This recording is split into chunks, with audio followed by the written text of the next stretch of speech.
Pues estoy aquí de nuevo trayéndoos otra opinión de otro anime que he visto. Espero que hayáis apoyado los vídeos que he subido, como el de Yu Yu Hakusho, el de Lady Oscar, la opinión del manga de Kenshin, y hoy os traigo mi opinión de la primera temporada de Ashita no Joe, que aquí en España se vendió como Rocky Show. Primera temporada de Ashita no Joe vista. Llevaba tiempo desde que inicié viendo anime, que fue por allá el 2017, que yo empecé a ver anime a tope, pero antes del 2017 sí que había visto anime, pero bueno, no estoy aquí por contaros mi historia de cómo empecé viendo anime, pero ya Ashita no Joe es un anime de renombre, muy popular en Japón, muy popular fuera de Japón también, muy conocido por la gran referencia que todos conocéis, que no es la del Cross Counter, que es la de la muerte de Joe Yabuki, porque todos sabemos ese spoiler, por desgracia. Es una referencia que al final, pues bueno, todos nos hemos comido ese spoiler, que han pasado sus años, han pasado 56 años exactamente, y se le notan los 56 años. Para sacarme ya el tema un poquito, que tampoco quiero hablar mucho de esto porque quiero hablar más de la historia en general, tengo que hablar de su animación y de su dirección, ¿vale? Como habéis visto, habréis visto mi opinión de Lady Oscar. Voy a hablar aquí de la primera temporada, de lo que ha sido Ashita no Joe. No he visto la segunda, os voy a traer opinión de la segunda temporada para hablarlo en retrospectiva, porque, bueno, los últimos capítulos de Ashita no Joe pues cambian un poquito lo que ha sido la historia y cambian por completo lo que ha sido el final. Entonces, bueno, ya hablaremos de la segunda temporada con retrospectiva. Pero retomando lo de Lady Oscar, si habéis visto el vídeo, Lady Oscar está dirigida por uno de los grandes. Para mí, yo le diría que Osamu Dezaki fue uno de los directores adelantados en su tiempo, por la forma de dirigir, por la forma de plasmarte los capítulos, los guiones, el representante, los personajes, la forma de dirigir. Era algo que en esa época no se veía. Estamos hablando que Ashita no Joe es de los años 70, Lady Oscar es del 79 y está dirigida por la misma persona. Se nota las carencias de Ashita no Joe en muchos aspectos en cuanto a la animación, ¿vale? Hablo de la animación, no de la dirección, ¿vale? La dirección de Ashita no Joe está de putísima madre, es increíble. Dezaki, como digo, aún con las limitaciones de la época, aún con el presupuesto de la época, aún con lo que era hacer anime en esa época, para mí Ashita no Joe ha sido un anime en cuanto a animación, que es algo que a lo mejor en esa época no se veía a ese nivel de dirección, de animación, de planos, de fluidez, que a lo mejor los niños viendo anime estaban acostumbrados a ver otro tipo de animes y no un anime un poco más adulto, ¿sabes? Porque Ashita no Joe es un anime bastante adulto y también bastante adolescente, y esto no se lo puedes poner a niños de 10, 8, 7 años para que se entretengan, ¿sabes? Y noto que Ashita no Joe para mí fue un anime, o ha sido un anime adelantado en su época, por la dirección y por la animación, pero eso no quita que para mí el anime haya tenido bastantes errores de animación en muchos capítulos, ¿vale? No voy a hablar de cuántos, porque han sido bastantes. Sobre todo los errores que más han tenido han sido los colores, por ejemplo una chaqueta de color roja y en el otro plano lo tienen de color amarilla, o los zapatos, o los pantalones, o el pelo incluso, o la boina de Joe, y así en algunos capítulos. Yo el punto negativo que le daría a la animación y en general ha sido eso. Lo otro no me ha molestado, han habido planos que sí que me han molestado un poco, algunas cosas que parecen raras, como por ejemplo habían planos donde a lo mejor estaba Nishi en el coche, en el siguiente plano ya estaba delante de Joe y luego volvía a estar en el coche. Es como, no mantenían como la coherencia entre ellos. Para mí la animación está bien, cumple, y al final pues lo tengo en cuenta cuando vaya a poner la nota, pero igualmente tampoco quiero que influya tanto, porque al final entiendo que para la época que estamos hablando de los 70, era muy limitado, y al final hicieron todo lo posible, y Dezaki puso todo lo que pudo en el arsenal durante los 79 capítulos. Hacer 79 capítulos de este calibre, en muchos capítulos hay que decir que la dirección es muy destacable, es muy buena, está por encima de lo que a lo mejor era los animes en esa época. Ya hicieron muchísimo para estar 79 semanas haciendo esto. Para mí Dezaki fue un director que hizo que se notase la dirección en Ashita no Joe, y es importante, porque Ashita no Joe es un anime de boxeo donde resaltan mucho la seriedad y la comedia, y luego también el trasfondo de los personajes, y Dezaki es un director que eso lo plasma muy bien. Ya lo vimos en Lady Oscar y también en Golgo 13, en Remy y en otros animes que ha dirigido. Es un director que sabe muy bien plasmar esas cosas. Ojalá hubieran más directores como estos. Aunque tenga esas carencias Ashita no Joe, está por encima de la media de los animes que salen a día de hoy. Ojalá los animes de a día de hoy tuvieran la dirección que tenían los animes que dirigía Dezaki. Tenemos una banda sonora que para mí es un repertorio justo, un repertorio que no hay mucho, ¿vale? Sí que está muy bien, quiero decir, la banda sonora te la van gestionando durante los capítulos y no suena tan repetitiva, pero claro, cuando llevas ya 79 capítulos, creo que al final tengo dos problemas. No sé cómo lo quisieron hacer, pero yo lo cuento. El primero es que tiene una banda sonora que para mí es corta, es un repertorio corto, y a lo mejor necesitaban un repertorio más largo para que no se notase tanto la misma banda sonora una y otra vez. Y claro, mi pregunta es, a lo mejor hicieron esto para que el público recordase esa banda sonora y años después recordasen esa banda sonora para siempre y se te quede en tu cabeza, o simplemente fue porque mira, no tuvieron el presupuesto suficiente, hicieron lo que pudieron y se quedaron con esto. No lo sé, la verdad, cuál fue la visión del compositor y del director en general. Si escucháis el opening de Ashita no Joe, dentro del propio anime tenéis versiones de ese opening en diferentes instrumentos. Me parece magistral hacer eso, que casi nunca se ve en un anime que te pongan el opening en diferentes versiones. La banda sonora de Rikishi, la banda sonora de Joe, la banda sonora de ciertos personajes, porque cada personaje tiene su banda sonora. Eso ya es de aplaudir bastante. Y luego ya también la banda sonora que termina en ciertos capítulos, que es como una trompeta, que hacen como que celebra el combate y que va resaltando más y más. Para mí esas bandas sonoras me encantan. Tiene un repertorio pequeño, podrían haber hecho un repertorio más extendido. Y espero que la segunda temporada esto lo mejoren, porque estamos hablando que la segunda temporada es los años 80. Yo lo vi primero con doblaje en castellano. Tiene un doblaje en castellano, chicos, pero que tiene también sus carencias y tiene sus errores. No los voy a comentar, pero yo recomiendo que si os sois fans del doblaje y queréis ver este doblaje, id a verlo, por favor, porque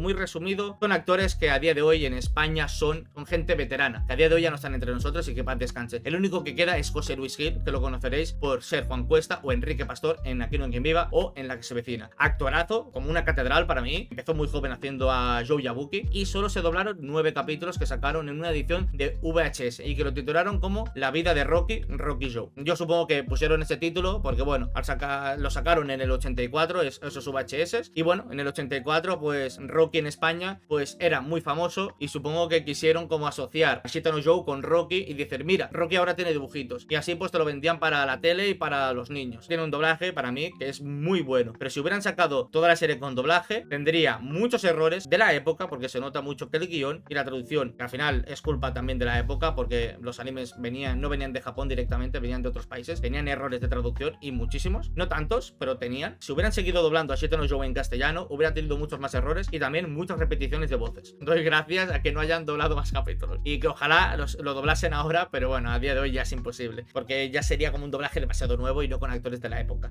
Al final continúe viéndolo en japonés a partir del capítulo 10. Y bueno, tenemos a un protagonista que es Joe Yabuki, un protagonista básicamente vaga por el mundo y se encuentra con cierto entrenador que es Danpei, y vemos como al final esta, no sé si llamar amistad entre pupilo y entrenador, se van conociendo. Y aquí voy a hablar ya del personaje de Danpei, un entrenador, yo diría que un poco nefasto, lo siento mucho para los que seáis fans de Danpei. ¿Ha sido un buen entrenador? Sí. ¿Voy a haber sido mucho mejor entrenador? Sí. Se queda ahí, en un entrenador que, bueno, fue un fracaso como entrenador. Subimos su pasado, que es una lástima que acabase así como acabó. Y bueno, vio a Joe que podía ser un boxeador y podía llevarlo a ser campeón mundial, que yo eso espero, y ya hablaremos. Danpei no abandone el sueño que él tenía, que se convirtiese en campeón, y lo retome en la segunda temporada, porque al final que hemos visto en esta primera temporada no tiene nada que ver con lo que quería Danpei. Danpei quería llevarlo a ser campeón mundial, y bueno, y agarró esa obsesión por Joe al principio, y Joe no le interesaba para nada esto. Muy obsesivo, demasiado encima de Joe, y que al final acaba incluso reflejando en Joe lo que él no pudo ser. Y yo lo comprendo y lo entiendo, y por eso me gusta como entrenador y como personaje. Yo me esperaba otro tipo de relación entre entrenador y pupilo. No me esperaba que se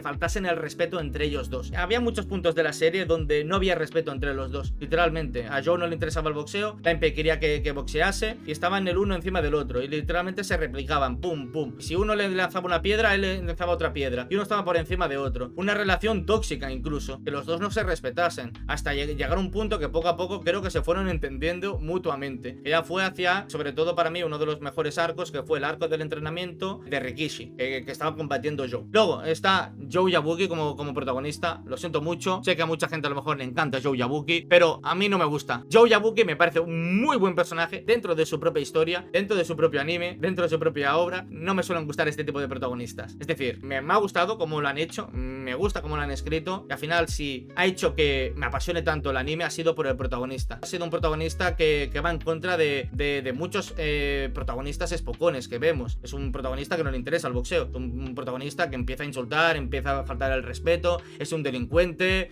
tima a la gente. Es un personaje que de verdad me sacaba de mis casillas, me daba rabia, me daba frustración, había momentos que no podía ni verlo, y poco a poco creo que al final lo vas comprendiendo, lo vas entendiendo. No compartes muchas cosas de las que hace Joe, pero al final creo que al poco tiempo de lo que va pasando la serie lo vas comprendiendo, lo vas viendo y le vas cogiendo cariño, y eso es lo que me ha gustado de Joe, su trasfondo y su desarrollo durante toda la serie. Y ahí es donde ya quiero entrar, que es en el arco del reformatorio, que es justo cuando conoce a Nishi, que para mí Nishi ha sido el mejor personaje de toda la serie, porque ha tenido un desarrollo directo, ha tenido un desarrollo desarrollo claro, básicamente. Pero sí que tengo que comentar que Nishi para mí ha sido demasiado abrupto, demasiado exagerado. Nishi ha sido un personaje que al principio era un matón, tenía su grupito en la cárcel esta especial que le enviaron primero. Nishi era un personaje como muy de bullying, muy de acoso, y luego parece ser que cuando lo enviaran al reformatorio ya como tal los dos, y los envían en el barco y entran en la isla y todo, vemos a Nishi súper cagado. Es como que me hubiera gustado que ese cambio de acosador, de bullying o de matón hubiera sido más natural, más realista, y no que de un capítulo a otro esté cagado de miedo. Y claro, vemos que Joe le importase poco, quiero decir, estuvo con Nishi desde el principio y lo acogió como si fuera su amigo de toda la vida. Supongo que al final los dos, como estaban en el mismo reformatorio y eran nuevos, pues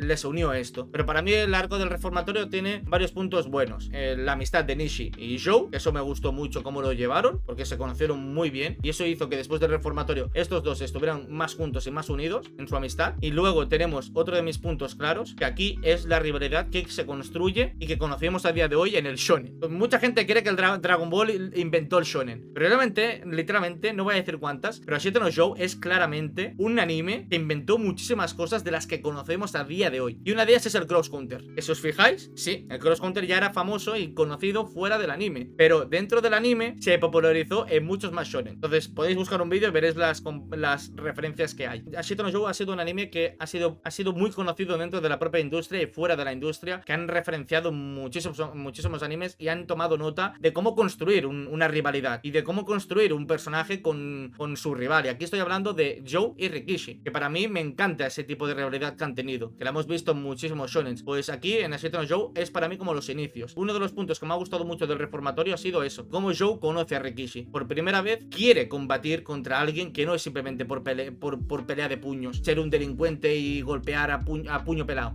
como él era al principio, que era un rebelde, iba por las calles peleándose. Por primera vez, si quiere luchar o combatir contra Rikishi, tiene que ser por el boxeo. Y claro, no le queda de otra, que es lo que me encanta, aprender las lecciones de Danpei. Y aquí empieza la construcción del personaje de Joe con Danpei, que por fin pues parece que muestran un poco de respeto hacia él y empieza como a atender esas reglas y poco a poco aprende esas lecciones para llegar al punto de cuando combate con Rikishi pueda hacerlo. Tengo que decir que el combate fue duro, fue duro para Joe, porque se notó que estaba en sus inicios, Rikishi tenía mucha más experiencia y claro, ¿qué pasó? Que cuando perdió Joe, ¿qué pasó? Que Joe quería combatir más con Rikishi y le despertó más esa ansiedad, esa presión, ese estrés, esa frustración por querer combatir más con Rikishi. Incluso hasta llegar cuando Rikishi se despide por completo, querer buscarlo y querer combatir contra él. Y sigue esa rivalidad después del reformatorio. Y el reformatorio es un claro ejemplo donde a Joe lo cambian por completo, ¿vale? Y que luego sigue siendo Joe, lo hemos visto durante el anime, pero ya no es el Joe de los primeros capítulos, no es el Joe del reformatorio, es un Joe distinto después del reformatorio. Me encantó el desarrollo y el trasfondo que tuvo ahí Joe. Y para mí ese es el punto positivo que tiene el arco. Y otro punto positivo que le doy a ese arco a los que estaban de personajes secundarios, que gracias al boxeo encontraron un entretenimiento a boxear y a estar con ellos. Porque claro, antes no existía el boxeo en el reformatorio. Y al ponerles en el reformatorio, porque en Estados Unidos ya había eso de que estaban los presos que estaban ahí, pues boxeasen entre ellos. Y era como entretenimiento y no se aburrían. Entonces claro, veías como ellos, al ponerles el boxeo, tenían ganas literalmente de hacer el trabajo, de aplicarse. Al final pues, oye, ya he acabado, pues me voy al boxeo ahora a combatir. Ya he acabado de hacer mis cosas. Pues eso es lo que me ha gustado. Mi personaje favorito del reformatorio, hablando de ese arco, para mí ha sido Aoyama. No me gustó, como digo, lo que hizo Danpei, que dejó de lado a Joe para entrenar a Aoyama y para cogerle celos a Joe y que Joe sintiese esos celos. Pero bueno, lo hizo básicamente, me parece de mal gusto y me parece mala persona, pero entiendo por qué lo quiso hacer Danpei al fin y al cabo. Y bueno, Aoyama parece que no sintió fado ni nada, simplemente dijo, ah, vale, muy bien, ok, me has enseñado, he sido un buen boxeador por un tiempo. Y bueno, Joe sí que se cabreó bastante, se enfadó y tal. Yo por una parte lo entiendo a Danpei por qué lo hizo, y gracias a eso hizo que Joe fuera mucho mejor boxeador de lo que realmente creía que era. Como digo, ese arco tiene muchísimo peso en narrativo en toda la historia. Hay muchas cosas que al terminar el arco del reformatorio en retrospectiva gana mucho más este arco. Para mí hay un momento que me llegó mucho y me parece la mejor escena de toda la temporada, que es el capítulo 24, que me parece uno de los mejores capítulos, o te diría el mejor de la temporada, que es cuando Joe al final está un año en el reformatorio, no ve a los niños, no ve a Gunpei, no ve a nadie, y cuando llega por fin a los suburbios, al final pues se despide, se va del reformatorio y llega a los suburbios, la gente lo está recibiendo con los brazos abiertos, un poco raro la verdad, sabiendo cómo los trató al principio de la serie. Vemos cómo los abren con los brazos abiertos y al final tenemos una cálida bienvenida a Joe, y que Joe literalmente se acueste y esté llorando, de verdad, que un personaje como Joe acabe llorando, a mí eso me llegó muchísimo, porque vemos que Joe es humano, tiene sentimientos, tiene emociones, no es alguien simplemente que pega puños, se enrabía, se frustra, lo quiere todo a la primera. Te ha mostrado su vulnerabilidad a la hora de llorar, y al final te muestra que tiene esas emociones y sentimientos. Por eso me gustó mucho esa escena y me gustó cómo lo representaron. A mí es lo que más me gustó. Y luego ya empieza, a partir de esos capítulos, ya empieza un poquito, por fin, lo que yo quería ver un poco con Joe, que fue ya los inicios de él como boxeador, que tuvo varios combates, Gunpei y Nishi lo empezaron a ayudar, y poquito a poquito vimos como pues Joe se va construyendo como personaje y como boxeador. Aquí ya sí que voy entrando, para mí, Yoko y Rikishi, ¿vale? Porque aquí ya estamos entrando en el arco que van preparándose para la bajada de peso de Rikishi, y aquí hablo un poquito de lo que ha sido para mí Rikishi como personaje. Rikishi me ha parecido de lejos, quitando a Nishi, para mí Nishi es el mejor personaje de toda la temporada. Rikishi me ha parecido el segundo mejor personaje de toda la serie. Sé que a muchos lo tenéis como el primero por todo lo que hizo, y sí, es admirable lo que hizo, y de verdad que, como digo, Rikishi es alguien que se nota que provocaba a Joe, se nota que lo provocaba, se ponía chulito, y al final es una rivalidad muy diferente a la de Carlos, que luego ya hablaré, pero es una rivalidad especial entre ellos dos, porque creo que al final Joe sintió algo, no de forma romántica con Rikishi, sintió algo que nadie le había dado hasta ahora, y era esa rivalidad, esa cosa por el deporte, que lo utilizaba como puente para poder combatir contra alguien. Y Rikishi al final me gustó mucho como incluso Yoko hizo un gimnasio por completo para él. Vemos como Rikishi tiene que bajar de peso para estar en el peso gallo que está Joe. Me parece una de las cosas más brutales que he visto tanto en anime como fuera del propio anime. Tener que bajar a 54 kilos, o sea, sabiendo que mide 1,80 m, eso para una persona, ya no boxeador, para una persona es impensable. Es una barbaridad lo que tuvo que hacer Rikishi en esos capítulos, porque ya estamos entrando en ese arco, en esos capítulos 30 y pocos, pero es un arco bastante largo hasta llegar a la pelea de Rikishi contra Joe. Pero eso me gusta, porque creo que muchos Spokenes actualmente no te preparan tanto. Quiero decir, muchos Spokenes van directamente a lo que es el combate, a lo que es directamente el partido, o directamente pues a lo que es ya pues lo que queremos ver. Pero no, a mí sí me gustó mucho la pelea de Rikishi y Joe, pero lo que me gustó mucho es la preparación que vimos antes. Ver a Rikishi bajando de peso me recordó mucho al momento de Takamura cuando bajó de peso en Hajime no Ippo, a ese nivel de ver como un boxeador tiene que bajar a ese peso, que no puede comer, no puede ni beber agua, y que lo único que le sostiene es simplemente Yoko. Para mí Yoko ha sido el personaje femenino que más me ha gustado de toda la obra, pero lo de Yoko con Rikishi me ha recordado mucho a Rocky y Adrián, porque me ha gustado mucho la figura femenina que ha tenido en esos capítulos, en ese arco Yoko. Yoko es alguien que literalmente ella se ha mentalizado, ella es fuerte, tiene una voluntad de hierro, y ha estado al lado de Rikishi ayudándole en los peores momentos, incluso en algún momento diciéndole que no merece tanto la pena, que a lo mejor tienes que dejarlo, que no lo hagas, que no sé qué. Es duro decirlo así, pero los hombres somos muy cabezotas. Los hombres, cuando se nos mete una cosa en la cabeza, no escuchamos lo que nos dice, nos metemos tanto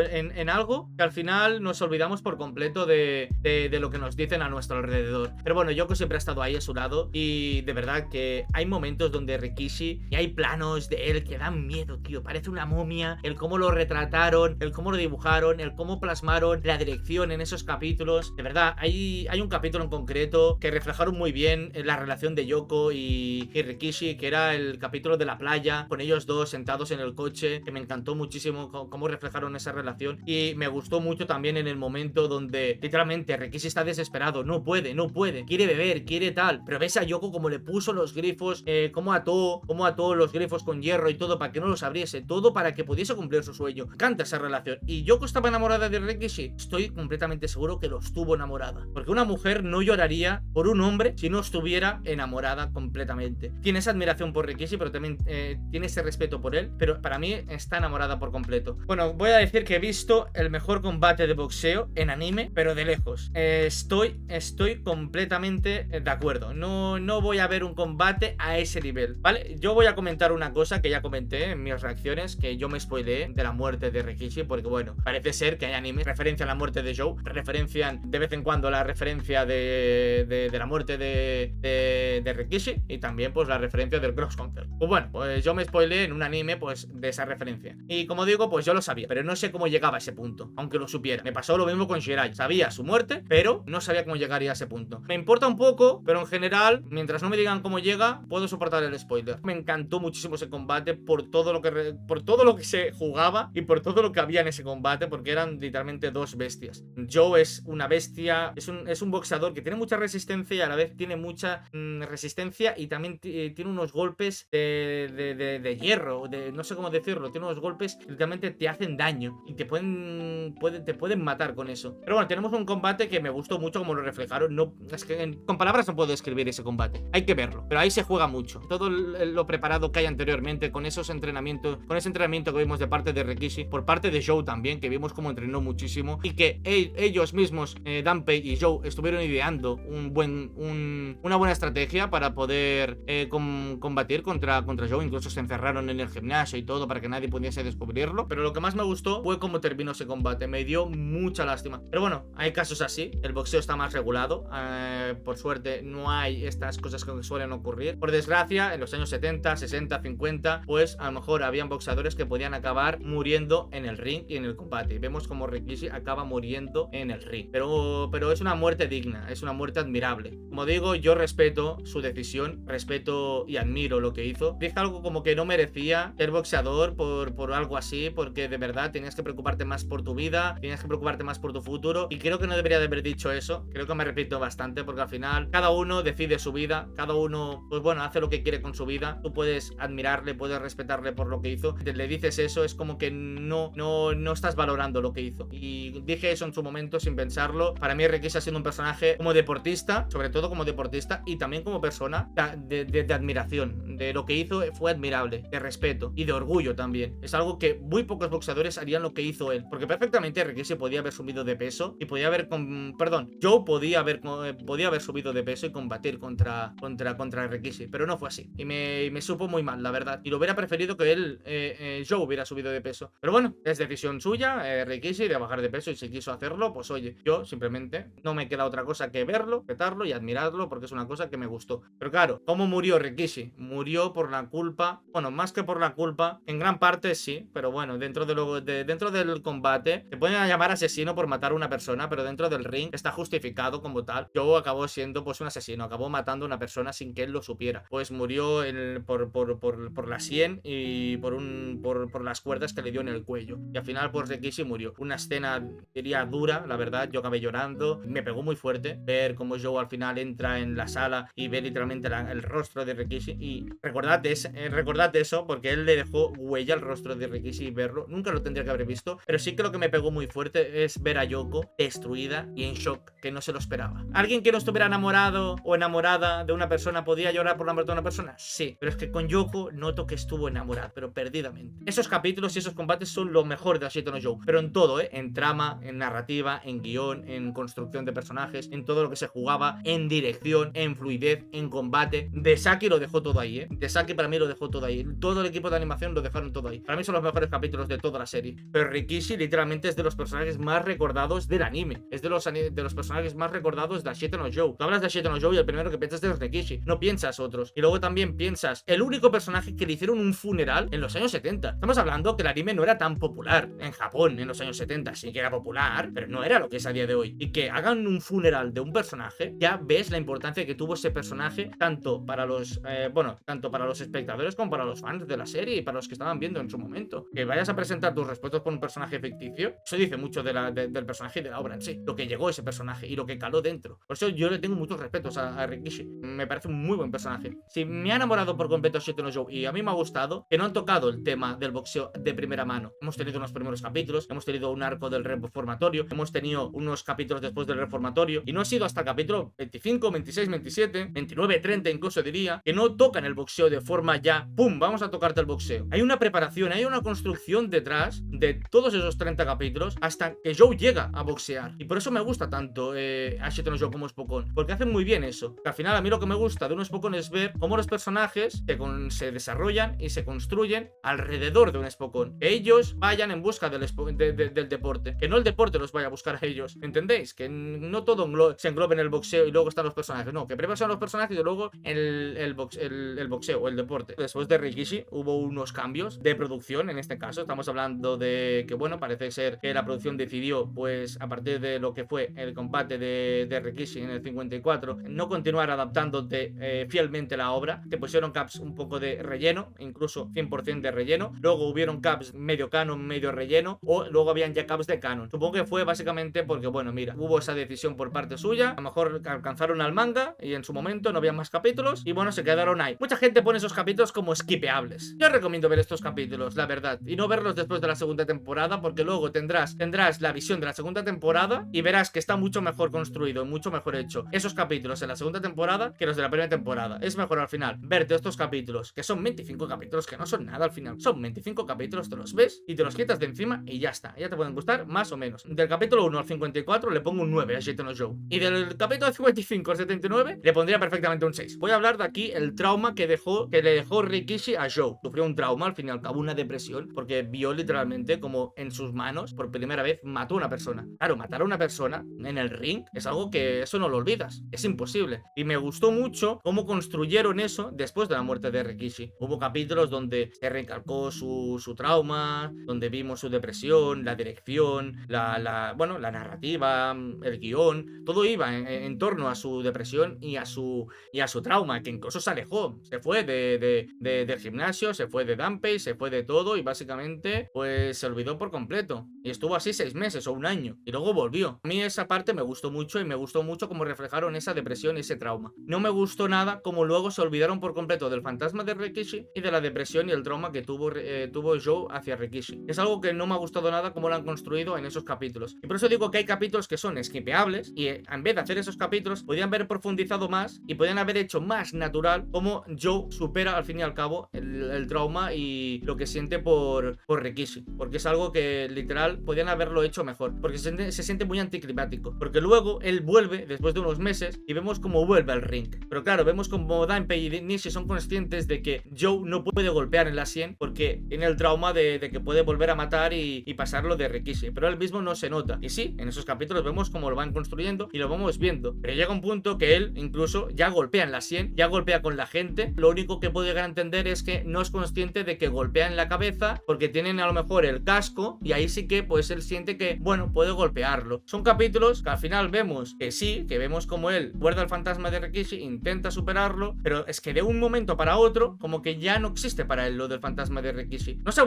vuelto a tocar más el tema de lo de Rikishi y su trauma y su depresión. Para mí es algo que lo han dejado como de lado y me hubiera gustado que eso lo hubieran dado más hincapié. Y hay capítulos como los niños buscando a Joe que no pintan nada los niños ahí. ¿Por qué vais a ver a Joe si literalmente hace una semana que se ha ido o hace 2 días? Y luego también Joe, hay momentos donde él al final tiene que dejar de ser boxeador porque un boxeador que no puede golpear en la sien o en la cabeza no es boxeador. Entonces tiene que dejar el ring, tiene que dejar de boxear y Danpei como al final se siente como un fracaso de entrenador. Y vemos como al final se distancian de nuevo. Y vemos esa parte de Joe siendo itinerante, que dentro de lo que cabe entiendo lo que me quieren hacer. Y lo único rescatable de ese arco que puedo tocar es Inaba y el entrenador, el que estaba ahí con gafas, que ayudaba a los itinerantes a hacer show. Pero ¿para qué me metes un arco de espectáculo de Joe? Es lo más como anticlimático que veo para Joe. Yo lo veía muy fuera de lugar en ese arco. No pintaba Joe de nada. Prefiero más ver un Joe viajando o paseando por la ciudad, conociendo personajes y que esos personajes le apliquen algo en su vida y que él pueda superar el trauma de Rikishi y el fantasma de Rikishi. Lo del arco de itinerantes me parece una buena idea, me gusta, lo veo bien planteado porque lo único que puedo rescatar de ese arco es la introducción de Carlos y de Robert cuando Yoko los llama para que pueda despertar la bestia que hay dentro de Joe Yabuki y la llama. Cuando Yoko vio a Joe Yabuki luchar, no era el Joe Yabuki que luchó contra Rikishi. Y Yoko al final es un personaje que también quiere lo mejor para Joe Yabuki. Lo único rescatable de ese arco yo le quito lo de Inaba y lo del entrenador, porque creo que Inaba daba mucho más como boxeador y creo que podían haber dedicado más capítulos hacia Inaba. ¿Quién era como boxeador? ¿Cómo fue? ¿Qué es lo que hizo? Que luego ya vemos otros capítulos como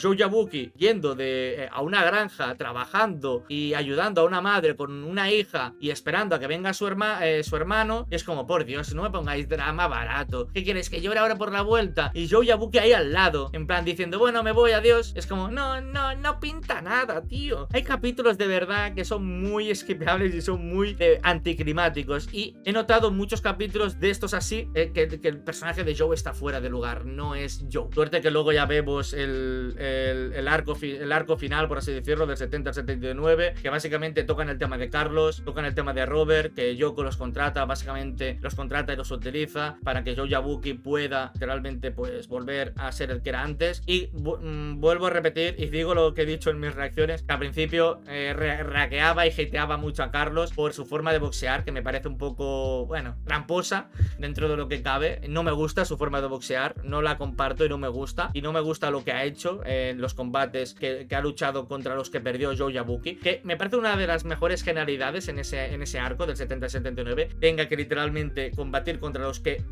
perdió Joe Yabuki, pero Joe Yabuki no siente frustración por Carlos, sino siente interés, incluso pasión, de lo que es capaz Carlos al vencer a esos, y que él vaya a ver esos combates. Es como que gracias a Carlos, fue Carlos quien al final hizo que pudiese superar ese trauma y ese fantasma de Rikishi y volviese a ser el Joe Yabuki que conocísimos. Pero claro, llega tarde, quiero decir, pueden haber hecho todo esto mucho más natural y no ponerme tantos capítulos un poco que Joe estaba fuera de lugar. Carlos es un muy buen personaje, pero la rivalidad que tiene con Carlos es muy diferente a la de Rikishi. Yo la rivalidad que siento con Carlos, lo he dicho, siento una rivalidad que es más de que recuerda perfectamente quién es Joe Yabuki, de dónde viene, el interés que siente, la pasión que siente por el boxeo, y le despierta esa llama que tiene en su interior. Entonces Carlos es gracias a eso. Carlos al final, pues bueno, es un personaje narrativamente hablando que ha servido para que al final pues Joe pueda volver a ser el que era antes. De Yoko, de nuevo, me encanta el personaje, me encanta como al final acaba llorando, desgarrada, acaba llorando de emoción o llorando simplemente porque vuelve a ver el Joe Yabuki que ella veía con Rikishi. A mí esa escena me ha parecido cine, no puedo decir más. Un final alternativo que a muchos a lo mejor nos puede gustar porque habéis visto la segunda temporada, pero yo como solo he visto la primera temporada, de momento me parece un buen final dentro de lo que cabe. No es de los mejores finales, no es un final que digas ¡buah, qué final! Pero es un final que dentro de lo que es la propia obra puedes analizar el personaje, opinar del personaje y sacar la conclusión de que a lo mejor Joe Yabuki es un personaje que a lo mejor no sentía tanta pasión por el boxeo, no se enamoró tanto del boxeo, utilizó el boxeo como puente para conocer estos personajes, pero me parece un poco incongruente sabiendo de... Bueno, incongruente, me parece un poco... Has estado 3 o 4 años con ellos, Joe, y ahora te despides así como si nada, te vas de viaje, por favor, te hubieras quedado con ellos, y no hace falta que boxees, pero quédate con ellos. Por eso digo que es un buen final, pero me parece un poco anticlimático con lo que es el personaje, porque el personaje de Joe no hubiera hecho eso para nada. Pero dentro de lo que cabe, si analizas un poco la obra, a lo mejor puedes sacar la conclusión de que a lo mejor Joe Yabuki, Carlos le despertó la pasión por el boxeo, le despertó la llama bebiente de nuevo, pero claro, a lo mejor él no sentía que ya cumplió un ciclo aquí y simplemente necesitaba pues viajar y ser el mismo y ser libre y ser feliz, y no que el boxeo sea parte de su vida. Pero bueno, viendo visto, yo tengo mi teoría de que la segunda temporada al final será eso, que gracias a Carlos revivió esa pasión por el boxeo, se enamoró por completo, y en la segunda temporada tenemos eso, tenemos una segunda temporada que tocará en el tema de Carlos de mejor forma, y que veremos que como Joe Yabuki no se irá de viaje, junto con Danpei lo va a convertir en campeón, porque es lo que quería Danpei al principio de la serie, convertirlo en campeón, y creo que es lo que va a conseguir, y Joe morirá siendo el campeón mundial, y tendrá uno de los mejores finales que he visto en el anime. Los niños, que no he hablado de los niños, al principio me gustaron mucho, pero a partir del capítulo 54 los niños me han parecido pesadísimos, no podía con ellos, que se pongan a fumar, que se pongan a fumar, se pongan a hacer tonterías, se pongan a hacer absurdeces. Es como al principio estaban muy bien porque esos niños aportaban mucho, ayudaban mucho a Joe y estaban ahí como un poquito de alivio cómico y no molestaban tanto al principio, pero yo creo que han hecho un poco como Detective Conan, que en el relleno te ponen los niños a más no poder. Pues aquí lo mismo, aquí te han puesto mucho los niños, mucho. Está bien, me mola mucho, pero como digo, la única rescatable es Sachi. Yo creo que con el final que nos han dado, confirmo de nuevo que Sachi estaba completamente enamorada de Joe. Y ya está, no tengo mucho más que comentar de los niños. Han cumplido el papel, han hecho lo que tienen que hacer, que es pues alivio cómico y ayudar a Joe, y dentro de lo que cabe aprender de Joe, aunque Joe es muy mala influencia, vuelvo a repetir. Nada, no seáis como Joe, no os influenciéis y no aprendéis nada de Joe, porque Joe no tiene nada bueno como persona. Como digo, Joe sí que, quiero decir, al final acaba siendo, dentro de lo que cabe, una buena persona, no es como al principio. Joe ha tenido un gran desarrollo en esta primera temporada, siendo el delincuente y siendo el pasota y siendo cómo faltaba el respeto, cómo faltaba la educación, faltaba el respeto, insultaba, era alguien que no tenía pelos en la boca, literalmente le daba igual todo, pum, venga. Pero al final yo creo que también forma parte de su infancia, al ser que lo abandonaron, al ser que era huérfano y huyó básicamente y estuvo Joe realmente vagando por el mundo y al final, pues bueno, es alguien que no se fía y no confía de las personas y creo que tiene esa barrera, tiene ese muro que se pone un poquito como rompiendo el hielo, se pone ese muro delante suyo que si destrozan ese muro le llegan al corazón de Joe y eso es lo que hemos visto en varias partes como en el capítulo 24 cuando llora por completo porque ahí le rompen el muro. Joe no es un personaje al final duro, por así decirlo, es un personaje que tiene sus sentimientos y emociones y al final lo que sí que me ha gustado mucho como ha terminado esta temporada ha sido que Joe le haya dicho gracias a Yoko, porque ya sabéis la relación que ha tenido de Yoko y Joe, que han tenido una relación muy disparada, que los dos a la pobre Yoko un poco más lo podía haber denunciado por completo y enviarlo de nuevo a la cárcel. Al final Yoko tuvo mucha paciencia y al final Yoko vio ese progreso y ese desarrollo en Joe, que al final mira, acabó llorando por él y me sorprendió mucho que Joe le diga gracias. Y lo mismo me pasó con Danpei, que Joe le diga gracias a Danpei también me sorprendió. Por eso digo que Joe al final sigue siendo una buena persona dentro de lo que cabe, sabe cuándo decir las gracias y sabe comportarse cuando es el momento. Nos veremos en 1980, chicos. Dentro de 10 años nos veremos con esta nueva segunda temporada. Esto ha sido todo por mi parte. Espero que apoyéis los vídeos que he ido subiendo últimamente y que si puedo traeré más vídeos que no sean opiniones de anime. Y dicho esto, espero que apoyéis el vídeo, aunque haya sido largo. Dadle un buen like, suscribiros y activar la campanita. Nos vemos en el próximo vídeo. Adiós.